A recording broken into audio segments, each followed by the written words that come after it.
Alors la question c'est qu'est-ce que c'est que d'être soi-même? C'est une grande question.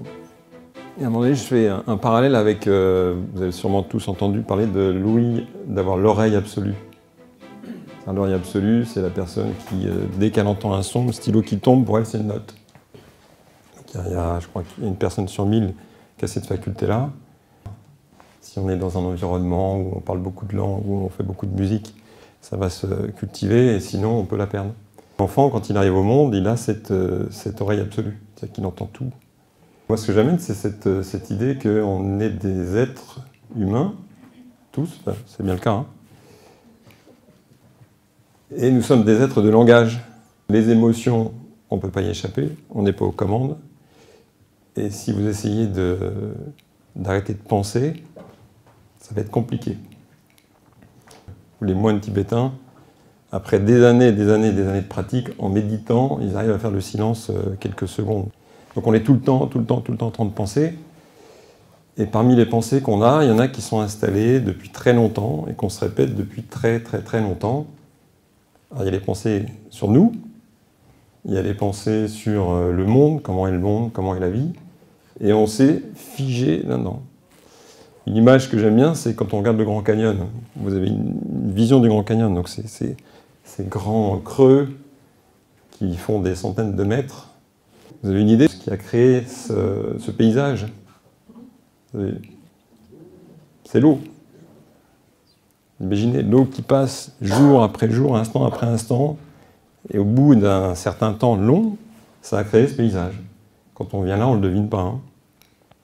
Donc qui je suis aujourd'hui, c'est quelqu'un qui a érodé beaucoup de choses de mes capacités en me donnant des vérités, des certitudes sur qui je suis. Alors je vais finir sur une anecdote. Vous connaissez tous, enfin tous peut-être pas, l'histoire de Poil de Carotte. Donc c'est une histoire d'un petit garçon dans une famille, je crois qu'il est adopté, et c'est assez dramatique sa vie. Il doit faire toutes les besognes, etc. Et moi je suis en classe, je suis en CE1, et j'écoute cette histoire, je trouve que c'est vachement marrant. Enfin c'est drôle. Et à un moment donné, il y a un camarade qui le lève la main et qui dit « Madame, c'est quoi Poil de Carotte ?» Elle s'est tournée vers moi, elle a dit « Voilà, c'est ça, Poil de Carotte. » Et je ne sais pas pourquoi, mais d'un seul coup, l'histoire était plus drôle. Les premières récréations, voilà, ça a commencé à chambrer, puis ça a été loin. Et je me suis construit à partir de ça. Il y a quelques années, je crois il y a 3-4 ans, j'étais avec ma fille, je l'emmène à l'école primaire, je garde la voiture, je touche un peu le pare-choc derrière, et en sortant, elle sort en même temps que moi, il y a un monsieur qui faisait rentrer ses enfants dans la voiture, et il dit « Hé, attention, Poil de Carotte !» Et là, j'ai mon truc qui déroule et je souris.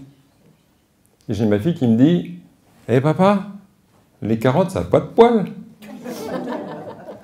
Et je me suis dit, c'est marrant, parce que si on regarde le langage comme une espèce de roue, vous savez, comme la roue de la fortune, si j'étais tombé sur cette option-là le jour où la maîtresse avait dit ça, j'aurais pas eu la même vie. Donc si on a conscience de ce langage qui tourne comme ça, donc qui je suis? Je suis celui qui est conscient de ce langage que j'utilise. Merci.